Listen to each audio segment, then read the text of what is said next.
புனித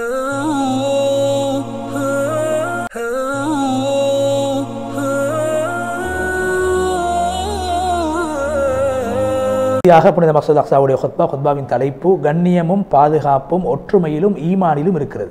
அல்லாஹ்வை புகழ்ந்து நபி ஸல்லல்லாஹு அலைஹி வஸல்லம் சொல்லி தக்வாவை வலியுறுத்தியதன் பின்பு அல்லாஹ்வுடைய அடியார்களை அல்லாஹ் குர்ஆனிலே சொல்கிறான், நபியே அவர்கள் பேசக்கூடிய வார்த்தைகள் உங்களை கவலையில் ஆழ்த்திவிடக் கூடாது. ஏன் கண்ணியம் என்பது அல்லாஹ்வுக்கும் மாத்திரம் சொந்தமானது. அவன் கேட்கக்கூடியவனாகவும் அறியக்கூடியவனாகவும் இருக்கிறான். சூரா யூனுஸ் 65வது வசனம். அல்லாஹ்வுடைய அடியார்களே, எந்த சமூகம் உலகத்தில் வாழக்கூடிய எல்லா சமூகமும் கண்ணியமாக வாழ வேண்டும் என்று எதிர்பார்க்கிறார்கள். இழிவாக வாழ்வதை யாரும் விரும்புவது கிடையாது. கண்ணியத்தை தேடித்தான் உலகத்தில் எல்லோரும் அலைந்து கொண்டிருக்கிறார்கள். உயர்வை தேடி உலகத்தில் எல்லோரும் வாழ்ந்து கொண்டிருக்கிறார்கள். ஆனால் இஸ்லாமிய சமூகம் கண்ணியமாக வாழ வேண்டுமாக இருந்தால் அவர்களிடத்தில் அல்லாஹ் மீது இருக்கக்கூடிய அந்த நம்பிக்கை உறுதியாக வேண்டும். அல்லாஹ்வுக்கு கட்டுப்படக்கூடியவர்களாக மாற வேண்டும். அல்லாஹ்வுடைய மார்க்கத்தை பின்பற்றக்கூடியவர்களாக மாற வேண்டும். அல்லாஹ்விடத்தில் தங்களுடைய கர்மங்களை பாரம் சாட்டக்கூடியவராக மாற வேண்டும். அல்லாஹ்வின் பக்கம் மீளக்கூடியவர்களாக அவர்கள் மாற வேண்டும். அப்போதுதான் அல்லாஹ் அவர்களுக்கு உதவி செய்வான், அவர்களை பாதுகாப்பான், அவர்களுக்கு கண்ணியத்தை கொடுப்பான். நபி ஸல்லல்லாஹு அலைஹி வஸல்லம் அவருடைய வழிமுறை அவ்வாறு தான் இருந்தது. அல்லாஹ்வின் பக்கம் மீளக்கூடியவர்களாக இருந்தார்கள். எப்போதும் சொல்வார்கள், யா அல்லாஹ், நீ வேதத்தை இறக்கியிருக்கிறாய், மறுமையில் அவசரமாக கேள்வி கணக்கு கேட்கக்கூடியவனாக இருக்கிறாய், எங்களுக்கு எதிராக செயல்படக்கூடியவர்களை நீ தோல்வியில் ஆக்கி விடுவாயாக, அவர்களை தோல்வி அடைய செய்து விடுவாயாக, அவர்களை அழித்து விடுவாயாக. அல்லாஹு தாலாவுடைய தூதருடைய துஆவை அல்லாஹ் ஏற்றுக்கொண்டான். ஏன்? அல்லாஹ்வோடு தொடர்பட்டிருந்தார்கள். அல்லாஹ் அவர்கள் கேட்ட துஆவை அல்லாஹ் ஏற்றுக்கொண்டான். கேட்ட நேரத்தில் அல்லாஹ் ஏற்றுக்கொண்டான். கேட்ட சந்தர்ப்பத்தில் அல்லாஹ் ஏற்றுக்கொண்டான். முஸ்லிம்களை கண்ணியப்படுத்தினான், முனாஃபிக்குகளை அல்லாஹ் இழிவுபடுத்தினான், காஃபிர்களை அல்லாஹ் இழிவுபடுத்தினான். இது எங்களுக்கு தெரிந்த சம்பவம். ஹந்தக் யுத்தத்தின் போது நபி ஸல்லல்லாஹு அலைஹி வஸல்லம் கேட்ட துஆவை அல்லாஹ் உடனடியாக ஏற்றுக்கொண்டான். முஸ்லிம்களுக்கு வெற்றியை கொடுத்து பெரும்பான்மை சமூகமாக இருந்த முஸ்லிம் அல்லாதவர்களை அல்லாஹு தஆலா தோல்வி அடைய செய்தான். அவர்கள் நபி சஹாபாக்கள் வாழ்ந்த இடத்துக்கு சூழல் கூடாரங்களை அமைத்திருந்தார்கள். அவைகள் அனைத்தையும் அவர்கள் நெருப்புகளை மூட்டிருந்து அவர்கள் அனைத்தையும் அல்லாஹ் அழித்து விட்டான். அவர்கள் தூரமாக்கி அவர்கள் உள்ளத்தில் அல்லாஹ் பயத்தை ஏற்படுத்தினான். கேவலமாக அந்த இடத்தை விட்டு மதீனாவை விட்டு அவர்கள் விடைபெற்று சென்றார்கள். காரணம் என்ன? அந்த அளவுக்கு சஹாபாக்களுடைய அந்த ஒற்றுமையும் அவருடைய அந்த ஈமானிய வலிமையும் சக்தியும். அல்லாஹ் சூரா அல் அஹ்ஸாப் 25 வசனத்தில் சொல்கிறான், அல்லாஹு தஆலா காஃபிர்களை துரத்தி அனுப்பினான். அவர்களை எந்த ஒரு நலவும் செய்ய முடியாமல் போய்விட்டு, எந்த நலவையும் எந்த ஒரு கனிமத்தையும் அவர்கள் பெற்றுக்கொள்ளவில்லை, எந்த ஒன்றை பெற்றுக்கொள்ளவில்லை. முஃமின்களுக்கு அல்லாஹ் போதுமானவனாக ஆகிவிட்டான். யுத்தத்திலே அல்லாஹு தஆலா சக்தி உள்ளவனாகவும் கண்ணியமானவனாகவும் இருக்கிறான். அதே போல அல்லாஹ் தஆலா சொல்கிறான், ஈமான் கொண்டவர்களை நீங்கள் உங்களுக்கு அல்லாஹு தஆலா செய்த அருட்கொடையை ஞாபகம் செய்யுங்கள். எந்த சந்தர்ப்பத்தில் என்றால், உங்களை சூழ்ந்திருந்த அந்த காஃபிர்கள் அவர்களை நாங்கள் விரட்டி அடிப்பதற்காக வேண்டி காற்றையும் நீங்கள் அறியாத, உங்களுடைய கண்களினால் பார்க்காத, கண்ணுக்கு விளங்காத எங்களுடைய படையினர்களை கொண்டு அவர்களை அடித்து துரத்தினோமே, அதை நீங்கள் ஞாபகம் செய்து பாருங்கள். அல்லாஹ் தஆலா நீங்கள் செய்வதை நன்கு அறிந்தவனாக இருக்கிறான். சூரா அல் அஹ்ஸாப் 9வது வசனம். இது முஃமின்களை முஃமின்களுக்கு ஞாபகமூட்டலாகவும் அல்லாஹ்வின் மீது எல்லா விடயங்களையும் பாரம் சாட்ட வேண்டும் என்ற விடயத்தில் ஈமான் உறுதியாக இருக்க வேண்டும், யக்கீன் உறுதியாக இருக்க வேண்டும். அல்லாஹ்வோடு செய்த ஒப்பந்தத்தை சீராக்குகின்ற விடயத்தை அல்லாஹ்வின் பக்கம் விரைந்து செல்ல வேண்டும் என்ற விடயத்துக்கு ஒரு உந்து சக்தியாக இந்த விடயம் அமைந்திருக்கிறது. அல்லாஹ்விடத்தில் தான் வெற்றியை கேட்க வேண்டும், அல்லாஹ்விடத்தில் தான் பாதுகாப்பை கேட்க வேண்டும். அல்லாஹ்வுக்கு கட்டுப்படக்கூடிய உள்ளத்தோடு நம்பிக்கை வைத்து அல்லாஹ்விடத்தில் இவ்வாறான விடயங்களை கேட்க வேண்டும். அல்லாஹ்வுடைய ரஹ்மத்தை எதிர்பார்த்தவர்களாக கேட்க வேண்டும்.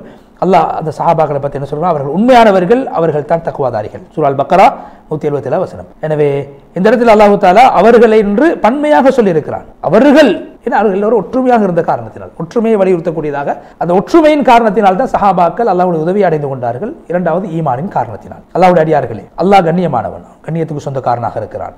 அவன் கண்ணியப்படுத்தக்கூடியவனாகவும் இழிவுபடுத்தக்கூடியவனாகவும் இருக்கிறான். கண்ணியம் என்பது அவனுக்கு சொந்தமானது. அல்லாஹ் விரும்பக்கூடியவர்களை உயர்த்துவான், விரும்பக்கூடியவர்களை இழிவுபடுத்தி தாழ்த்துவான். அல்லாஹ் குர்ஆனில் சொல்கிறான், அந்த கண்ணியம் என்பது எனக்கும் ரசூல் ஸல்லல்லாஹு அலைஹி வஸல்லம் அவர்களுக்கும் முஃமின்களுக்கும் உரியதாகும். அல் முனாஃபிகூன் 8வது வசனம்.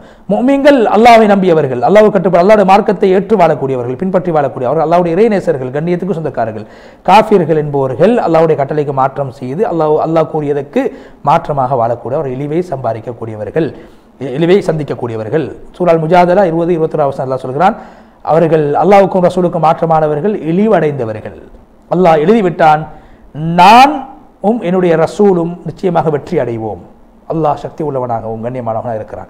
முஃமின்களுக்கு கண்ணியம் இருக்கிறது என்றால் நாங்கள் இப்போது கேள்வி கேட்கிறோம், ஏன் எங்களுக்கு இப்போது இழிவு ஏற்பட்டிருக்கிறது? முஸ்லிம்களுக்கு கண்ணியம் என்று அல்லாஹ் குர்ஆனிலே சொல்லியிருக்கிறார். என்று முஸ்லிம்கள் இழிவுபட்டு வாழ்கிறார்கள். முஸ்லிம்களை அழிப்பதற்காக வேண்டி உணவின் பக்கம் அழைப்பதை போன்று முஸ்லிம் அல்லாதவர்கள் சண்டைக்கு வாங்க, யுத்தத்துக்கு வாங்க அழைச்சு கொண்டிருக்கக்கூடிய முஸ்லிம் சமூகம் தலைகுனிந்து வாழக்கூடிய ஒரு நிலைமையில நாங்கள் வாழ்ந்து கொண்டிருக்கிறோம். என்ன காரணம்? ஒற்றுமையாக வாழ்ந்த இஸ்லாமிய சமூகம் அது கிளைகளாக, கூட்டங்களாக பிரிந்து வாழ்வதை நாங்கள் அவதானித்துக் கொண்டோம். என்ன காரணம்? பதில் தெளிவானது சொல்கிறார். அதுதான் அல்லாஹ்வுடைய மார்க்கத்தை விட்டு நாங்கள் தூரமாகிவிட்டோம். அதனால்தான் இஸ்லாமிய சமூகம் பிரிந்து வாழ்ந்து கொண்டிருக்கிறது. அல்லாஹ் குர்ஆனில் சொல்கிறார், நீங்கள் ஒற்றுமை என்ற கயிற்றை பற்றி பிடித்துக் கொள்ளுங்கள், பிரிந்து செல்ல வேண்டாம். சூரா ஆல இம்ரான் 103வது வசனம். எனவே அல்லாஹ்வுடைய அந்த ஒற்றுமை என்ற கயிற்றை பற்றி பிடிப்பது வெற்றிக்கான, ஐக்கியத்துக்கான, சகோதரத்துவத்துக்கான காரணமாக இருக்கிறது. எப்போது அல்லாஹ் கூறிய அந்த பிரகாரம் இந்த சமூகம் வாழ ஆரம்பித்து விடுமோ, ஈமானோடு தக்வாவோடு அமல்களோடு வாழுமோ, அல்லாஹ் தஆலா இந்த உம்மத்தை ஒற்றுமையாக வாழ வைப்பான். பிரிவினையை விட்டு அல்லாஹ் பாதுகாப்பான். அல்லாஹ்வுடைய அடியார்களே, இஸ்லாம் முஸ்லிம்களை இணைக்கக்கூடிய மார்க்கமாக இருக்கிறது. உள்ளங்களை, அதாவது விரோதத்தோடு வாழக்கூடிய, பிரிவினையோடு வாழக்கூடிய உள்ளங்களை இணைக்கக்கூடியதாக இஸ்லாம் இருக்கிறது. உள்ளத்தில் இருக்கக்கூடிய விரோத குரோதங்களை இல்லாமல் ஆக்கக்கூடிய மார்க்கமாக இஸ்லாம் இருக்கிறது. குர்ஆன் அல்லாஹ் சொல்கிறான், அல்லாஹ் அவருடைய உள்ளத்தை இணைத்தான், அவர்கள் ஒற்றுமைப்படுத்தினான். பூமியில் இருக்கக்கூடிய அனைத்து வஸ்துக்களையும் நீங்கள் செலவு செய்தாலும் காசின் மூலமாக மனித உள்ளங்களில் இணக்கப்பாட்டை, ஒற்றுமையை உண்டு பண்ண முடியாது. அல்லாஹ் தான் அவர்களுக்கு மத்தியிலே ஒற்றுமையை ஏற்படுத்தியிருக்கிறான். சூரா அல் அன்ஃபால் 63வது வசனம். அதே போல அல்லாஹ் சொல்கிறான், அல்லாஹ் அவர்களுக்கு மத்தியிலே ஒற்றுமை ஏற்படுத்தினான். இது அல்லாஹ்வுடைய அதாவது வெற்றி, அல்லாஹ்வுடைய பாக்கியம், சாதனை, அதே போன்று வளர்ச்சி, இவைகளுக்கான காரணமாக இருக்கிறது. இவைகளுக்கான காரணம் என்ன? உலகத்தில் ஒரு சமூகம் எழுச்சி பெற்று வாழ வேண்டுமாக இருந்தால், தலை நிமிர்ந்து வாழ வேண்டுமாக இருந்தால், அவர்களுக்கு மத்தியிலே ஒற்றுமை, ஐக்கியம், சகோதரத்துவம் தேவைப்படுகிறது. வரலாறு மிக சிறந்த சான்றாக இருக்கிறது. இன்று இஸ்லாமிய நாடுகள் பிரிந்து வாழ்வதற்கும், முஸ்லீம்கள் சின்னாபின்னமாக அவர்கள் அங்குமிங்கும் ஒற்றுமையற்று வாழ்வதற்கான காரணம், எங்களுடைய விரோதிகள் அவர்கள் ஒரு சட்டத்தை உலகத்திலே அமுல்படுத்தி கொண்டிருக்க. என்ன சட்டம்? ஃபர்ரிக் தசுத். ஒரு சமூகத்தை நீ பிரித்து விடு, அந்த சமூகத்தை உனக்கு ஆளலாம். ஒரு சமூகத்துக்கு நீ தலைவனாக வர விரும்பினால் அந்த சமூகத்தை நீ பிரித்து விடு என்ற கருத்தின் அடிப்படையிலே தான் இஸ்லாத்துடைய விரோதிகள் இஸ்லாமியர்களை, முஸ்லிம் நாடுகளையும் பிரித்து கொண்டிருக்கிறார்கள். பொறுமைசாலிகளே, உண்மையில் அறிவாளிகள் யார் என்றால், ஒற்றுமை என்பது எங்களுடைய கண்ணியத்தின் அடையாளம் என்பதை புரிந்து வாழக்கூடியவர்கள். பிரிந்து வாழ்வது என்பது, ஒற்றுமை இல்லாமல் வாழ்வது என்பது என்னுடைய பலகீனம், தோல்விக்கான அடையாளம் என்பதை புரிந்து வாழக்கூடியவர்கள். அல்லாஹ்வுக்கு கட்டுப்படுங்கள், ரசூல் ஸல்லல்லாஹு அலைஹி வஸல்லம் கட்டுப்படுங்கள். உங்களுக்கு மத்தியில் நீங்கள் பிரிந்து விட வேண்டாம். அப்படி பிரிந்தால், பிளவுபட்டால் நீங்கள் தோல்வி அடைந்து வருவீர்கள். உங்களுடைய சக்தி எல்லாம் குன்றி போய்விடும். பொறுமையாக இருங்கள். அல்லாஹ் பொறுமைசாலியோடு இருக்கிறான். சூரா அல் அன்ஃபால் 46வது வசனம். நபி ஸல்லல்லாஹு அலைஹி வஸல்லம், நீங்கள் ஒற்றுமையை கடைபிடித்துக் கொள்ளுங்கள், பற்றி பிடித்துக் கொள்ளுங்கள். தனித்து மேய்கின்ற ஓனாய் தான், அதாவது தனித்து மேயக்கூடிய ஆட்டை தான் ஓனாய் வேட்டையாடும். எனவே தனித்து போக வேண்டாம், பிரிந்து செல்ல வேண்டாம், ஒற்றுமையாக இருங்கள். ஒற்றுமையின் பரக்கத் அது ரஹ்மத்தாக மாறும். அல்லாஹ்வுடைய வெற்றியை, அல்லாஹ்வுடைய உதவியை உலகத்திலே கொண்டு வருவதற்கு அது காரணமாக இருக்கும். நபி ஸல்லல்லாஹு அலைஹி வஸல்லம் சொன்னார்கள், ஒற்றுமையிலே அல்லாஹ்வுடைய ரஹ்மத் இருக்கிறது, பிரிவினையிலே அல்லாஹ்வுடைய தண்டனை இருக்கிறது. ஒற்றுமையாக இருந்தால் அல்லாஹ்வுடைய பாதுகாப்புகள் கிடைக்கும். நபி ஸல்லல்லாஹு அலைஹி வஸல்லம் சொன்னாங்க, யதுல்லாஹி மஅல் ஜமாஅ, அல்லாஹ்வுடைய உதவி ஒற்றுமையில் இருக்கிறது. இன்று எங்களுடைய உம்மத்தினர்கள் சகோதரத்துவத்தின் அடிப்படையில் வாழ்ந்தாலும், அல்லது இன்று அதாவது கிளைகளாக, கோத்திரங்களாக வாழ்ந்தாலும், தேசங்கள் என்று பிரிந்து வாழ்ந்தாலும், முஃமின்கள் ஒரு விடயத்திலே ஒன்றுபட்டிருக்கிறார்கள். அது என்ன? கொள்கை, மார்க்கம் என்ற விடயத்திலே ஒன்றுபட்டு வாழ்கிறார்கள். ஒரே நபியை ஏற்று வாழ்கிறார்கள். ஒரே கிபிலாவை முன்னோக்கி தொழுகிறார்கள். முஃமின்கள் எப்போதும் அல்லாஹ்வை கண்ணியப்படுத்தக்கூடியவர்களா, அல்லாஹ் கட்டுப்படக்கூடியவர்களா, அல்லாஹ்வை சந்திக்க வேண்டும் என்ற ஆசையோடு வாழ்ந்து கொண்டிருக்கிறார்கள். அல்லாஹ்வுக்கு முன்னால் எதையும் முற்படுத்த மாட்டான். அல்லாஹ் தான் முதன்மைப்படுத்தப்படக்கூடியவனாக இருப்பான். நபி ஸல்லல்லாஹு அலைஹி வஸல்லம் சொன்னார்கள், ஒரு முஃமின் இன்னொரு முஃமினுக்கு எப்படி என்றால், ஒரு கட்டிடத்தை போல, ஒரு கட்டிடம் கட்டப்படுகின்ற போது ஒரு கல் இன்னொரு கல்லோடு இணைந்து சேர்ந்து இருக்கிறது. அது போன்றதான் ஒரு முஃமின் இன்னொரு முஃமினோடு இணைந்து சேர்ந்து ஒற்றுமையாக இருக்க வேண்டும் என்று உதாரணத்தை சொல்லி நபி ஸல்லல்லாஹு அலைஹி வஸல்லம் இஸ்லாமிய சமூகத்துடைய ஒற்றுமையை விளங்கப்படுத்தினார்கள். அல்லாஹ்வுடைய அடியார்களே, இஸ்லாம் எப்போதும் ஒரு முஃமின் கண்ணியமாக வாழ வேண்டும் என்பதை வலியுறுத்துகிறது. உலகத்திலே அல்லாஹ்வுக்கு கட்டுப்பட்டு வாழ்ந்த எவரும் இழிவுபட்டது கிடையாது, இழிவடைந்தது கிடையாது. உண்மையான தக்குவாதாரி அல்லாஹ்வுடைய இறைநேசராக இருக்கிறார். அல்லாஹ்வை கொண்டு கண்ணியமாக அவர் வாழ்வார், கண்ணியத்தை அடைந்து கொள்வார், சிறப்புகளை அல்லாஹ்வுடைய சிறப்புகளை அவர் அடைந்து கொள்வார். உண்மையான கண்ணியத்தை நீங்கள் தேட விரும்பினால் நீங்கள் அல்லாஹ்விடத்திலே தேடுங்கள். அல்லாஹ் குர்ஆனில் சொல்கிறான், யார் கண்ணியத்தை விரும்புகிறாரோ அல்லாஹ்வுக்கு எல்லா கண்ணியம் சொந்தம். அல்லாஹ்விடத்திலே கண்ணியத்தை கேளுங்கள். சூரா ஃபாத்திர் 10வது வசனம். எனவே முஸ்லீம்கள் கண்ணியமாக எப்போதும் வாழ்ந்தவர்கள், அவர்கள் தலை நிமிர்ந்து வாழ்ந்தவர்கள், சுயமரியாதையோடு வாழ்ந்தவர்கள். அவர்கள் அதாவது அல்லாஹ் தான் எங்களுடைய ரப்பு, அவனுக்கு தான் சக்தி இருக்கிறது, அவன் தான் மிகைக்கக்கூடிய என்பதை உணர்ந்து வாழக்கூடியவர்கள். முஸ்லீம்களுடைய நிலைமைகள் எப்படித்தான் மாறினாலும் அல்லாஹ்வுடைய சக்தியை அவர்கள் ஏற்று வாழக்கூடியவர்கள் இருப்பார்கள். முஸ்லீம்கள் எப்போதும் உயர்ந்தவர்களாக இருப்பார்கள். முஃமின்களாக வாழ்ந்தார். அல்லாஹ் மீது தங்களுடைய விடயங்களை தவக்குல் வைத்து வாழ்ந்தால். முஃமின்கள் அல்லாஹ் இழிவுபடுத்துவதற்காக வேண்டி அல்லாஹ் படைக்கவில்லை, இழிவடைய வேண்டும் என்பதற்காக வேண்டி அல்லாஹு தஆலா அவர்களுக்கு குர்ஆனை, வேதத்தை அருளவில்லை. கண்ணியமாக வாழ வேண்டும் என்பதற்காகத்தான் அல்லாஹ் அவர்களை படைத்திருக்கிறான். அல்லாஹ் குர்ஆனில் சொல்கிறான், உங்களுக்கு நாங்கள் ஒரு வேதத்தை இறக்கியிருக்கிறோம், அந்த வேதத்தில் உங்களை பற்றி நாங்கள் சிறப்பாக கூறியிருக்கிறோம். சூரா அல் அம்பியா 10வது வசனம். அதில் உங்களுக்கு கண்ணியம் இருக்கிறது, சிறப்பு இருக்கிறது. அந்த வேதத்திலே நீங்கள் அஃபலா தஅகிலூன், அதை நீங்கள் சிந்திக்கவில்லையா? சூரா அல் அம்பியா 10வது வசனம்.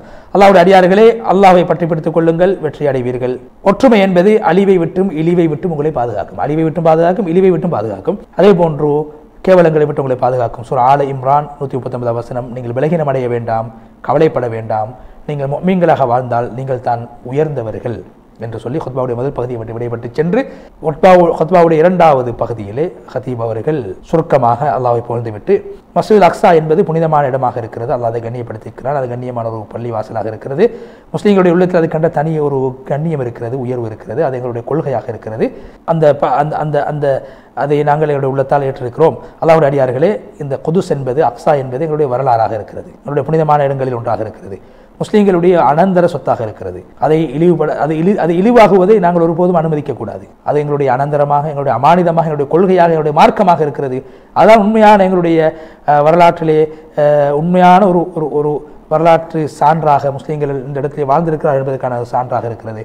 அதே போன்று அது முஸ்லீம்களுடைய ஒரு சர்வதேச பிரச்சனையாக இந்த அக்ஸாவுடைய பிரச்சனை இருக்கிறது என்பதை ஞாபகப்படுத்திவிட்டு, மஸ்ஜிதுல் அக்ஸா என்பது இந்த உம்மத்துடைய ஈமானை அளக்கக்கூடிய ஒரு அளவுகோல், ஒற்றுமை அளக்கக்கூடிய ஒரு அளவுகோலாக இருக்கிறது. இந்த இஸ்லாமிய சமூகம் அல்லாஹ்வோடு எந்த அளவுக்கு தொடர்பட்டு வாழ்கிறார்கள் என்பதை அளப்பதற்கான ஒரு அளவுகோலாக இந்த மஸ்ஜிதுல் அக்ஸா மீது நாங்கள் காட்டக்கூடிய அன்பு, கரிசனை இருக்கிறது. நபி ஸல்லல்லாஹு அலைஹி வஸல்லம் அவர்கள் மஸ்ஜிதுல் அக்ஸாவை இந்த இஸ்லாமிய சமூகத்தோடு இணைத்து பேசினார்கள். எனவே இந்த பள்ளியுடைய விடயங்களில் நாங்கள் ஒரு ஷானை கூட நாங்கள் விட்டுக் கொடுக்கக்கூடாது. எங்களுக்கு சொந்தமான பூமியாக இருக்கிறது, இது முஸ்லீம்களுக்கு மாத்திரம் சொந்தமானது, இதில் நாங்கள் பங்கு போடுவதற்கு நாங்கள் யாருக்கும் அனுமதிக்க மாட்டோம். இதில் எங்களுடைய பிறர் முஸ்லீம் அல்லாதவர்கள் யூதர்கள் கூட்டாகுவதை நாங்கள் விரும்ப மாட்டோம். இந்த நாடு முழுக்க இந்த அக்ஸாவுடைய பகுதி முழுக்க முஸ்லீம்களுக்கு மாத்திரம் சொந்தமானது என்பதை மிக அழுத்தமாக ஹத்தீப் அவர் ஞாபகப்படுத்தினார். எனவே குதுஸ் எங்களுக்கு சொந்தமானது, அக்ஸாவும் எங்களுக்கு சொந்தமானது, அல்லாஹும் எங்களோடு இருக்கிறான் என்று சொல்லி நீண்டது ஒரு துவாவை செய்து ஹத்தீப் ஹாலித் அபு ஜுமா ஹஃபிதஹுல்லாஹ் அவர்கள் மஸ்ஜிதுல் அக்ஸாவுடைய ஹுத்பா விட்டும் விடைபெற்று சென்றார். அந்த அடிப்படை இன்றைய தினத்திலே முதலாவது ஹுத்பாவில் ஹத்தீப் பந்தர் பலீலா ஹஃபிதஹுல்லாஹ் அவர்கள் மிக அழகான கருத்துக்களை நேர்களுக்கு முன்வைத்தார்கள். வீணான விடயங்களில் ஈடுபடக்கூடாது, மற்றவர்களுடைய விடயங்களை தலையிடக்கூடாது, துறை சார்ந்தவர்கள் தான் அவருடைய துறைகளில் ஈடுபாடு காட்ட வேண்டும், ஒரு விடயத்தில் ஈடுபாடு இல்லாதவர்கள் அது சம்பந்தமான விடயங்களிலே வாய் திறக்கக்கூடாது என்று அழகாக முன்வைத்தார்கள். அந்த அழகான புத்திமதி நாம் உண்மையான முஸ்லீம்கள் என்பதற்கான அடையாளத்தை வெளிப்படுத்தக்கூடியதாக அமைந்திருந்தது. எனவே அவருடைய அவ்வாறான விடயங்களில் நாங்கள் கவனம் செலுத்துவோம். இரண்டாவது ஹுத்பாவில், மதீனா முனவராவுடைய ஹுத்பாவில் ஹத்தீப் அவர்கள் பாவங்களுடைய விளைவுகளும், பாவங்களில் நாங்கள் தொடராக ஈடுபடக்கூடாது, தௌபா செய்ய வேண்டும், இஸ்திக்பார் செய்ய வேண்டும், பாவங்களை விட்டு நாங்கள் பாதுகாக்கப்படுவதற்கு எங்களை நாங்கள் தூரமாக்குவதற்கான சில வழிமுறைகளை முன்வைத்தார்கள். நிச்சயமாக நாங்கள் எங்களுடைய காலத்துக்கு தேவையான சில அழகான புத்திமதிகளை நபி ஸல்லல்லாஹு அலைஹி வஸல்லம் அவருடைய மிம்பரிலிருந்து ஹத்தீப் அவர் முன்வைத்தார்கள். எனவே அந்த புத்திமதிகளை எடுத்து நடப்போம். மூன்றாவது ஹுத்பாவில் இஸ்லாமிய சமூகத்துடைய கண்ணியமும் வெற்றியும் இரண்டு விடயத்திலே தங்கியிருக்கிறது. ஒன்று அல்லாஹோடு வைத்திருக்கக்கூடிய உறவு, அதுதான் ஈமான். இரண்டாவது அடியார்களோடு வைத்திருக்கக்கூடிய உறவு, அதுதான் ஒற்றுமை. இந்த இரண்டு விடயங்களை நாங்கள் பேணுவோம்.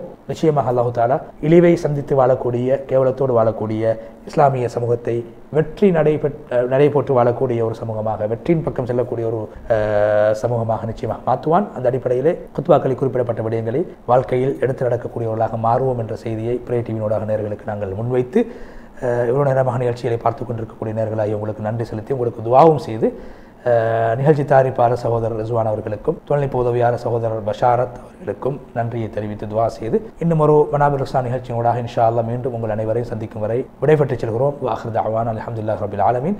வஸ்ஸலாமு அலைக்கும் வரஹ்மத்துல்லாஹி வபரகாத்துஹு.